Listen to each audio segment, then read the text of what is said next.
안녕하세요. 쇼피 권유나입니다. 앞에서 좋은 얘기들 많이 해주셔서 저도 나중에 또 한번 찾아보게 될 것 같아요. 제 파트에서는 오늘 이제 동남아 시장으로 수출하는 저희 그 이커머스 기업들 관점에서 좀 내용을 공유해드리려고 합니다. 이제 왜 동남아냐라고 하면 사실 동남아는 지난 이제 한 2년, 3년을 봤을 때 한국 기업이 온라인으로 수출을 하는 비중이 가장 가파르게 성장한 지역입니다. 그만큼 저희한테 중요한 시장이라고 생각을 하고요. 그래서 첫 번째 파트는 이제 동남아라는 이 신시장의 특징. 네, 특징이라고 하면 사실은 제가 전달하고 싶은 메시지는 왜 우리가 잠재력이 있다고 그렇게 여러 번 얘기를 하는지, 그리고 저희 기업들이 수출하게 되는 온라인 쇼핑 기업들이 참고할 수 있는 부분들이 무엇인지 위주로 시장 특징을 말씀을 드리고, 두 번째는 요새 사실은 화두되고 있다라고 할 만한 게 너무 많잖아요. 그래서 최근 특히 올해 주요 트렌드들 어떤 것들이 이커머스 시장을 좀 바꿔왔는지를 소개를 드리고, 마지막으로는 이제 특히 쇼피라는 플랫폼을 통해서 본 우리 기업들의 성과, 그리고 이제 그 패턴을 좀 공유를 드리려고 합니다. 제가 드릴 오늘 얘기의 배경이랑 문맥이 쇼피라는 이커머스 플랫폼이다 보니 쇼피라는 소개를 짧게나마 할 수밖에 없고, 제가 이제 3장으로 해드리려고 합니다. C그룹이라는 IT 기업의 이제 이커머스 계열사로 있고요. 일단 첫 번째 장은 쇼피의 시장입니다. 저희가 아시아와 남미 쪽의 주요 시장들을 갖고 있고, 지금 보시는 저 파란색 지역들이 쇼피가 진출해 있는 시장들입니다. 흔히들 저희가 동남아라고 하는데, 사실은 브라질에서도 이제 탑 1, 2를 하면서 많이 자리를 잡았기 때문에 저희가 조금 이제 글로벌 이커머스 플랫폼이라고 소개를 드리고 있고요. 그 보라색으로 표시된 저희 한국이 포함된, 한국은 중국, 일본과 함께 주요 셀링 마켓입니다. 그래서 저희가 한국에서는 구매는 할 수 없지만 판매를 수출을 하고 있는 시장으로 보시면 되고요. 저 빨간색으로 표시된 부분은, 이건 이제 이 위키피디아에 찾아보셔도 나오는 내용인데, 빨간색 마켓들은 저희가 철수한 마켓들입니다. 사실 이 빨간색의 대부분은 올해 철수한 마켓들이고요. 하지만 저희 그 사업 초기에 2015년, 2016년에 철수한 마켓들도 있습니다. 물론 이 왜 철수를 했냐라고 하면 여러 가지 요인이 있습니다. 특히 나중에 뒤에서 말씀드린 최근 시장 동향에도 관련이 있고요. 저희가 진출을 하고 시장을 처음에 테스트를 해보고 후순위로 결정을 했기 때문에 올해 특히 철수를 하게 되었습니다. 이게 첫 번째고, 두 번째는 사실은 한 플랫폼 쇼피의 이제 전략이라고 하면 입체적인 여러 가지 전략들이 많겠지만, 그 중에서 저희가 좀 가장 이제 특징으로 뽑고 있는 한 장을 가져온 거고요. 이거는 이 슬라이드 많이 보신 분들도 있으실 거예요. 이건 체류 시간과 그리고 이제 소비 간의 상관관계를 보여주는 그래프이고, 이게 각 이제 점들, 각기 다른 앱들이 소비자들의 체류 시간, 온라인상의 체류 시간을 얼마나 확보하느냐에 따라서 그 앱상에서의 소비 행태, 그리고 소비의 범위가 훨씬 확대된다라는 걸 볼 수가 있고, 이게 중요한 이유는 저는 이 장표가 동남아라는 시장의 특징도 보여주면서 쇼피라는 플랫폼의 전략을 보여주는, 두 개를 함께 보여주는 되게 중요한 포인트라고 생각을 합니다. 그래서 제가 오늘 자세히 말씀드리진 않겠지만, 쇼퍼테인먼트, 쇼핑과 엔터테인먼트의 결합이라든지, 쇼핑 플랫폼인데 소셜 기능이 되게 많아요. 팔로잉, 팔로워 등등 이제 이런 기능들을 왜 하느냐는 사실 이 장표가 많은 부분들을 설명하고 있다고 생각합니다. 그래서 이거를 두 번째 소개 장표로 뽑았고요. 이 시간이 중요한 이유는 너무나도 잘 아시겠지만, 사실 이제 지난번에도 제가 얘기한 적이 있는데, 오프라인은 이 장소가 중요하잖아요. 길목, 대목, 좋은 위치. 하지만 온라인은 얼마나 많은 소비자들의 시간을 가져올 수 있느냐, 24시간이라는 한정된 어떻게 보면 시간을 가져올 수 있느냐가 적어도 동남아 시장에서는 핵심이라고 보고 있습니다.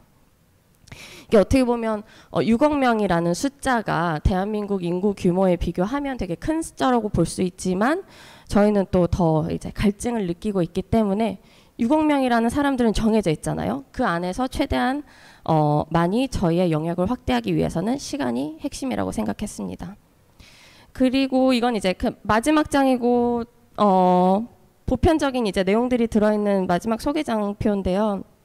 그래서 저희가 이런 글로벌하게 뭐 체류 시간 하나 예시를 들었지만 소비자들에게 가깝게 다가가면서 저희 뭐 체류 시간 기준으로 전 세계 1위 쇼핑 앱 그리고 뭐 다운로드 수나 월별 사용자 기준으로 전 세계 이제 탑 2 그리고 글로벌 브랜드 최근에 이제 삼성이 1위를 하면서 저희 그 국내 미디어에도 좀 많이 그 회자가 됐던 부분이라서 저희는 사실 개인적으로 되게 감사하게 생각하고 있는데요.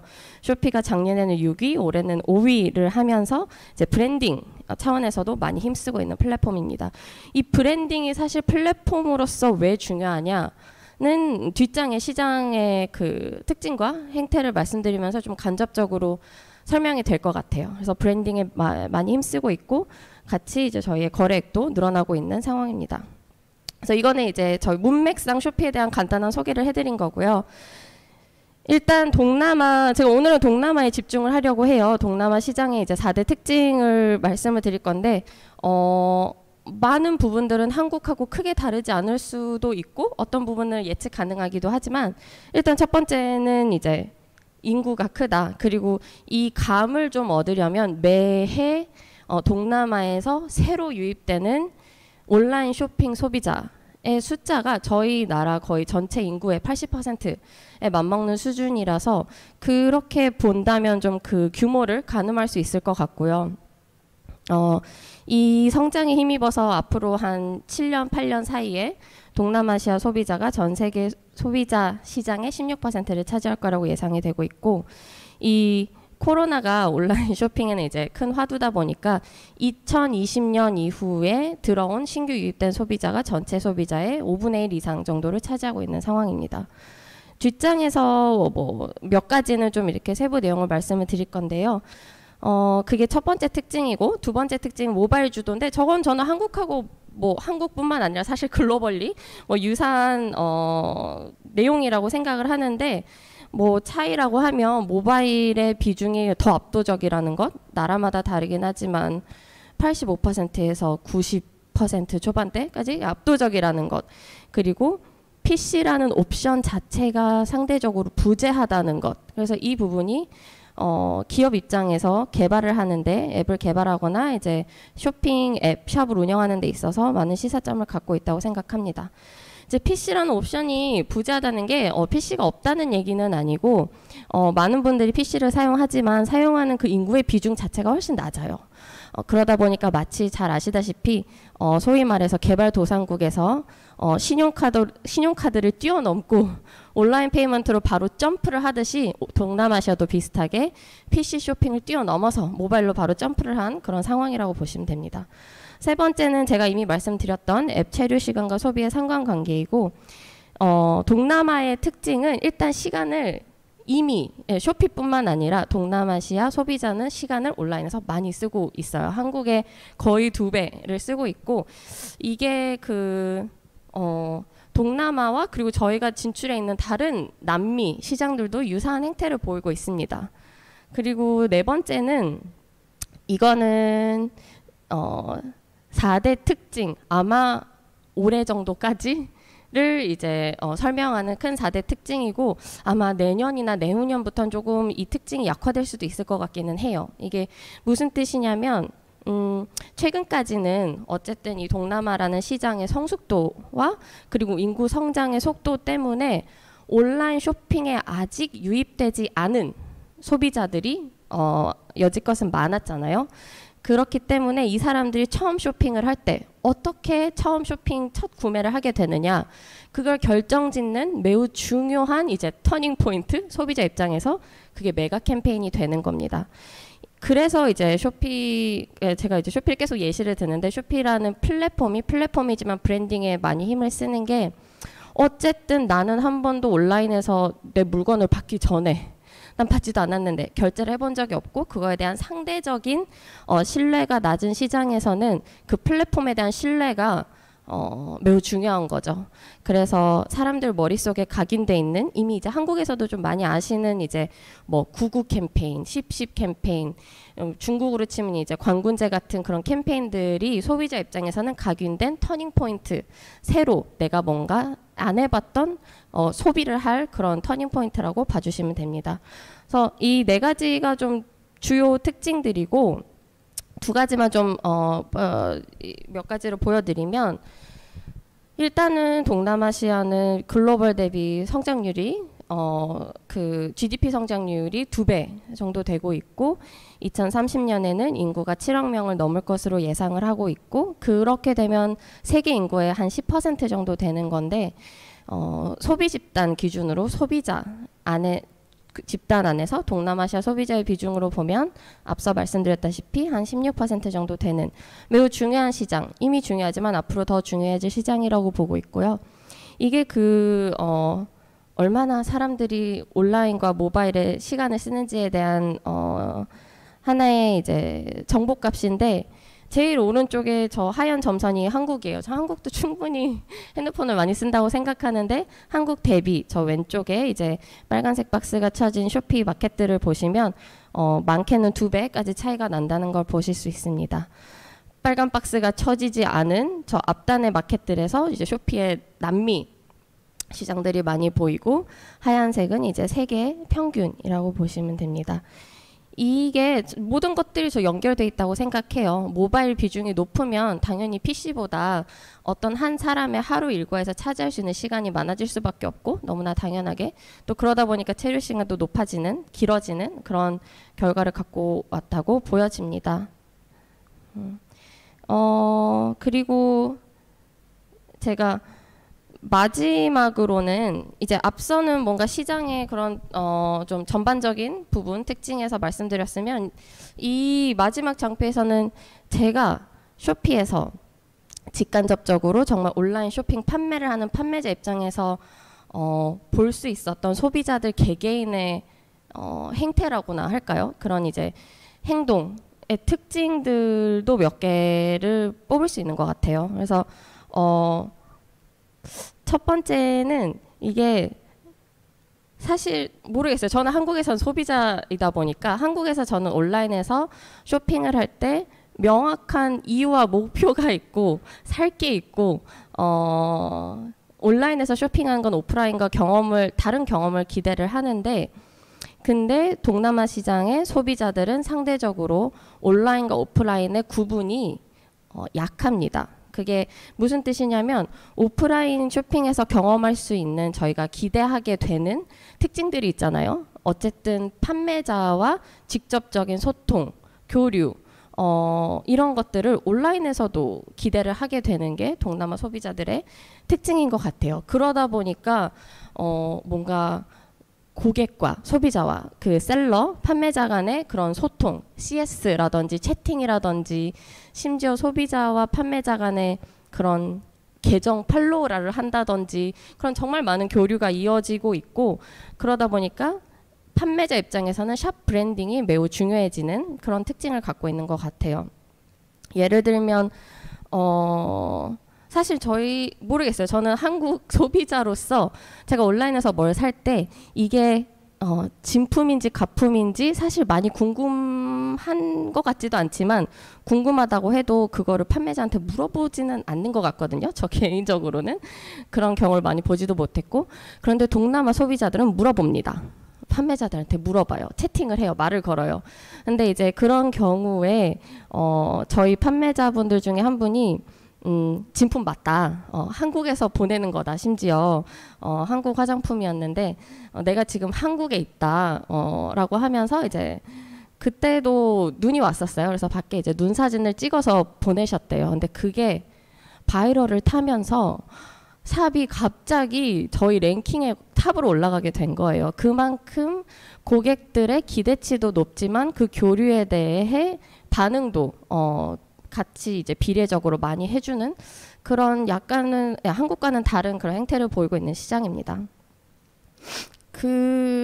그리고 이제 두 번째는 그 앞서 조금 말씀드렸다시피 온라인 결제에 대한 아직은 이제 신뢰 구축 단계이다 보니까 한국 대비해서 구매 전환을 하기 위해선 내가 물건을 사는 이 플랫폼에 대한 신뢰가 필요하고 브랜딩이 필요합니다.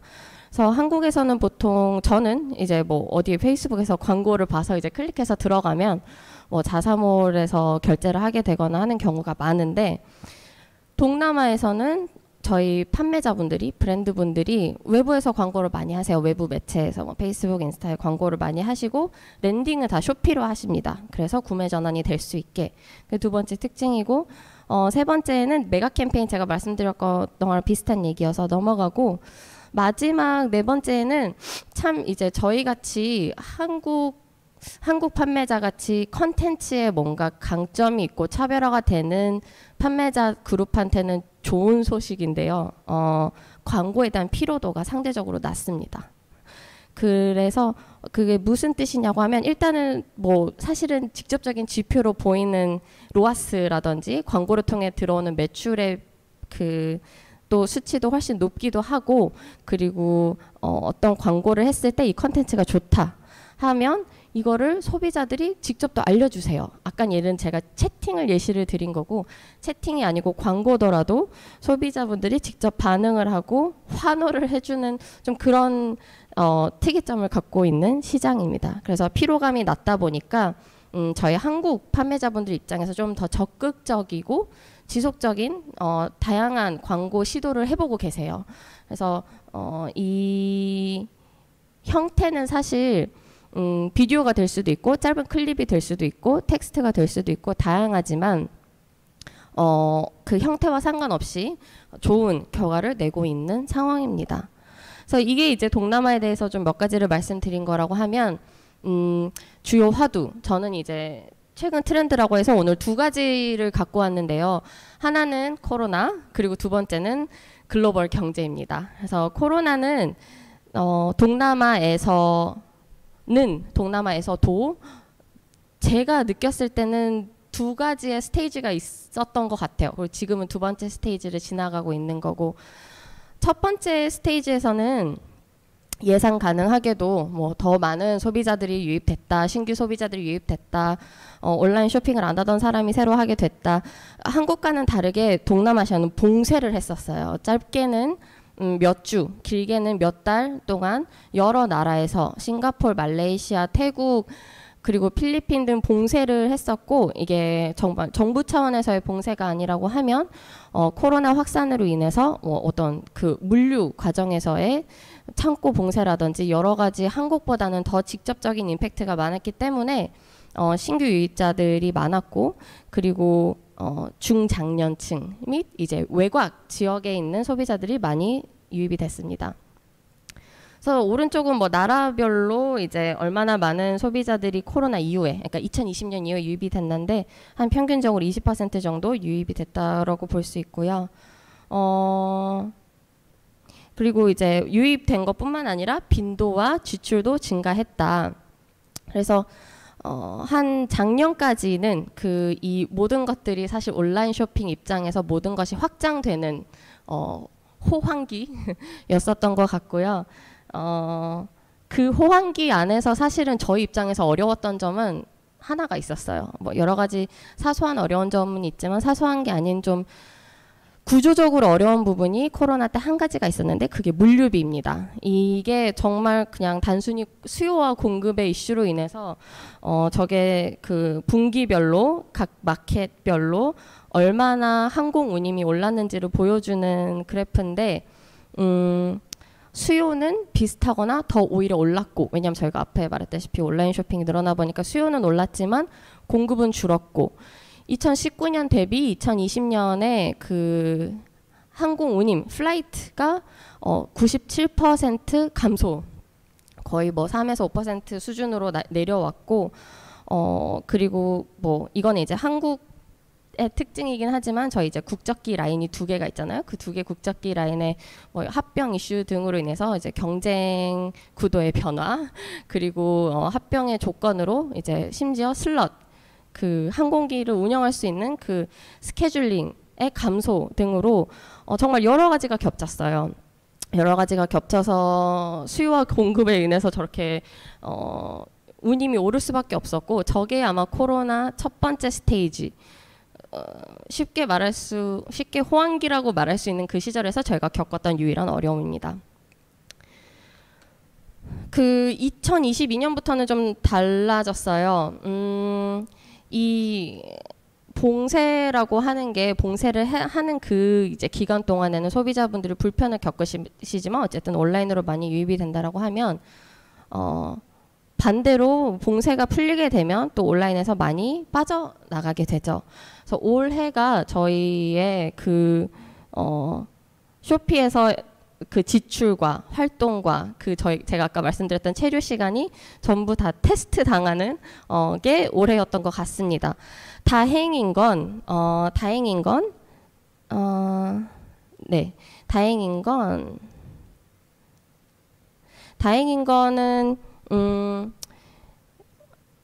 꼭 필요하지 않은 것들, 예를 들면 엔터테인먼트, 잘 아시다시피 뭐 넷플릭스도 그 중에 하나죠. 온라인 엔터테인먼트는 좀 영향을 더 많이 받았어요. 저희가 왜냐하면 그룹사의 게임 회사도 있다 보니까 엔터테인먼트 좀 더 직접적인 영향을 받았지만 쇼핑과 같이 정말 생활 필수품과 관련된 소비는 영향을 덜 받았고, 그리고 다행히도 온라인 쇼핑이라는 거에 일단 한번 경험을 했다 보니까 여기에 이제 어느 정도 적응이 된 그런 행태를 저희가 볼 수가 있었고요. 다만 당연히 이제 거리두기 완화로 인해서 좀 그 소비되는 상품군은 좀 바뀌었던 것 같아요. 예를 들면 다 아시겠지만 한국 판매자분들이 또 마스크를 정말 많이 파셨어요. 코로나 마스크를 또 품질이 좋은 마스크다 보니까 많이 파셨는데, 예를 들면 그런 카테고리는 당연히 줄 수밖에 없죠. 하지만 죄송합니다. 여기다 보시다시피 소비자들이 60%는 이미 온라인 쇼핑이 편하다는 거를 알고 있고, 그리고 40%는 이미 내 생활의 일부라고 얘기를 하시면서 결과적으로 90%, Y축이 0으로 시작하는 게 아니라서 저희 보시면은 90에서 98%는 나 앞으로 계속 쓸 거다, 온라인 쇼핑 계속 쓸 거다 라고 답변을 해주신 게 저희가 예상도 하고 있었고 결과적으로도 수치로도 보이고 있는 현황입니다. 그래서 올해 테스트를 받기는 했지만 다행히도 온라인 쇼핑이 동남아 소비자한테 많이 정착이 돼 있다라고 저희가 볼 수 있었고요. 두 번째는 글로벌 경제, 이거 다들 느끼셨겠지만 올해는 저희도 정말 다양하고 많은 복합적이고 동시에 일어나는 그런 이제 맞바람들이, 챌린지들이 있었습니다. 이게 특히나 저희 같은 고성장 단계의 온라인 기반 사업에는 정말 어려운 상황이에요. 이 상황이. 그래서 뭐 내부적으로 다양한 전략들이 있었는데 그 중에 오늘은 온라인 쇼핑 행태와 직접적으로 관련이 있는 그런 전략들만 먼저 뽑아서 좀 공유를 해드리겠습니다. 지난 2년 동안은, 그러니까 올해 이전 지난 2년 동안은 저희는 이제 신규 유저, 판매 건수와 같은 이제 외형적인 기반을 다지는 데 집중을 했고, 그래서 아까 제가 말씀드린 뭐 메가 캠페인이라든지 프로모션 이제 이런 것들에 집중을 많이 했는데 올해 중반부터 방향이 많이 바뀌었습니다. 그게 그 방향을 바꾸기에 적합한뿐만 아니라 방향을 바꿔야만 했던 시점이었고, 이제는 판매 건수만이 아닌 이제 그 상품의 가격, 구매 단가와 수익률에 집중을 하고 있습니다.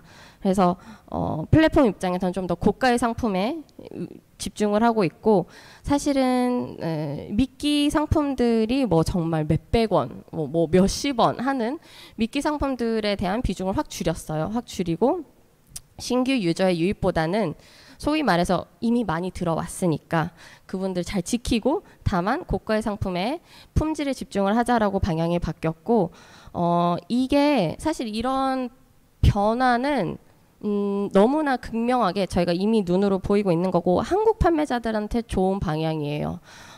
항상 판매자들 입장에서는 플랫폼 안에서 구조를 가지고 경쟁할 수밖에 없는데 그 경쟁이 훨씬 더 유리해진 거죠. 예, 한국 판매자들 입장에서. 그리고 두 번째는 이것도 이제 한국 판매자들한테의 특징이기는 한데 저희가 어쨌든 원화 가치가 많이 떨어지면서 한국 판매자들이 수출을 하는 입장에서 좀 가격에 대해서 유동적으로 대응을 할 수 있었던 그런 한 해였습니다.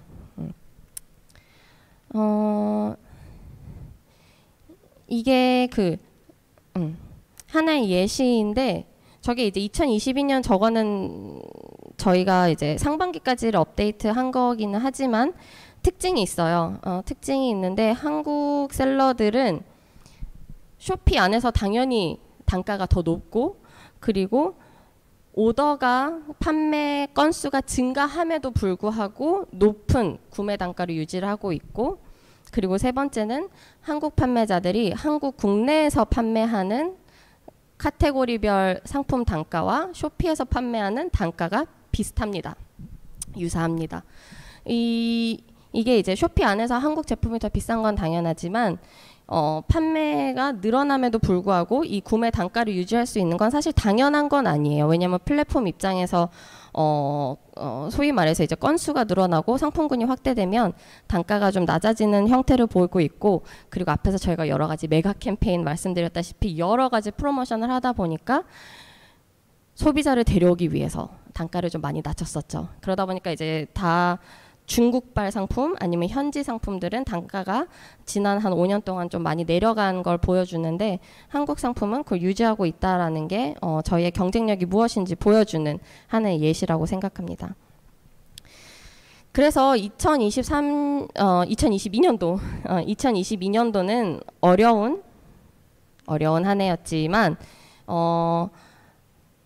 저희가 봤을 때 이제 판매자들, 사업자들의 자본 조달 역량과 그리고 소싱 채널에 기반한 수익률 관리 역량 이 두 가지만 있다면 충분히 아직도 기대할 수 있는 성공할 수 있는 시장으로 보여지고 있고 그 이유는 사실은 심플해요. 앞서 말씀드렸다시피 수요 자체가 거대하고 건장한 시장이기도 하지만 뒤에서 마지막 제 파트에서 말씀드릴 것과 같이 한국의 공급은 아직 성장 단계라고 저희는 생각을 하고 있습니다. 그래서 마지막 파트 저희 한국 판매자들에 대해서 마지막으로 말씀을 드리고 마치도록 할게요. 저희 쇼피 안에서 한국 판매자들이라고 하면 무슨 뜻이냐고 하면 이제 국내 법인을 갖고 계시고 그 말인즉슨 국내 계좌로 정산을 받으시는 거고 직접 B2C 형태로 샵을 운영하시면서 일부는 뭐 국내 재고, 일부는 해외 재고를 두고 사업을 하십니다. 여기서 한 가지 올해 특히 하반기에 최근 급격히 성장하고 있는 파트는 현지 해외에서 재고를 두고 운영하시는 부분인데요.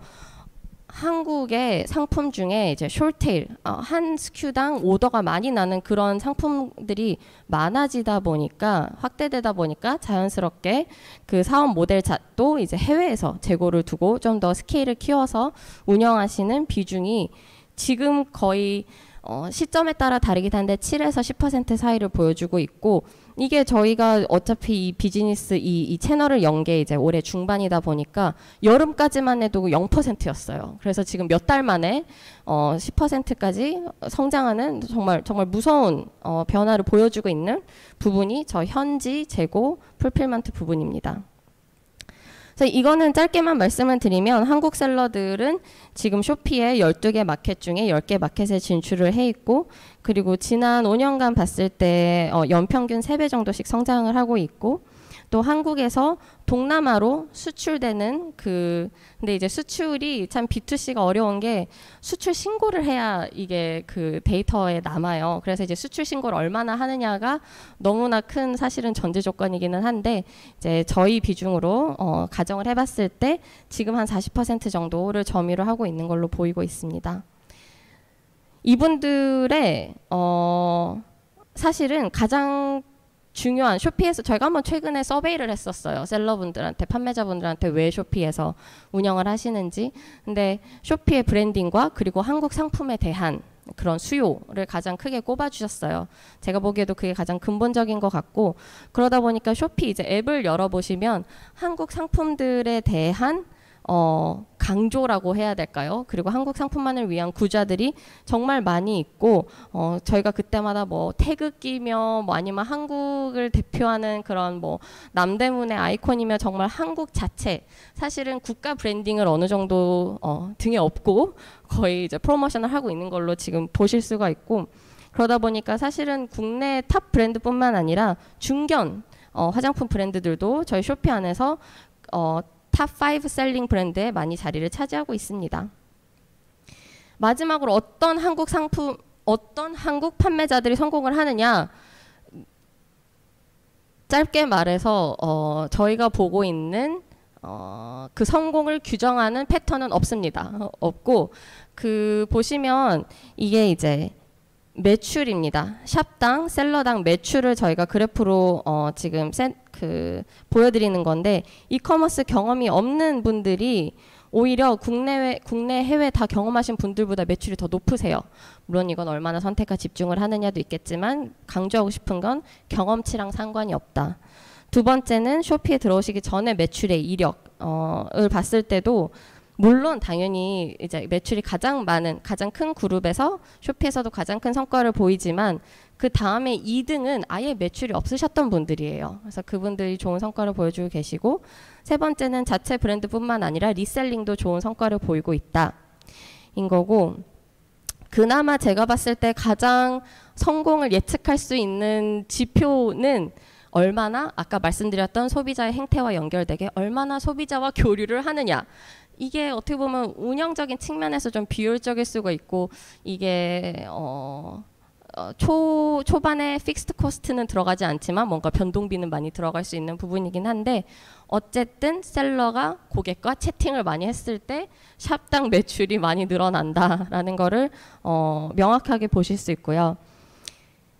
이 마지막은 한 개 마켓이 아니라, 하나의 나라 마켓이 아니라 여러 나라를 운영을 하셔야 된다라는 얘기를 하고 싶은데, 한 개 이상 마켓을 운영했을 때 당연히 토탈은 더 많이 나오겠지만, 저희는 이제 샵당 매출을 보여드린 거예요. 하나의 마켓당 매출을 봐도 훨씬 더 높다. 이 이유를 제 마지막 장표에서 좀 무서운 장표긴 한데 보여드리면서 마치도록 하겠습니다. 이게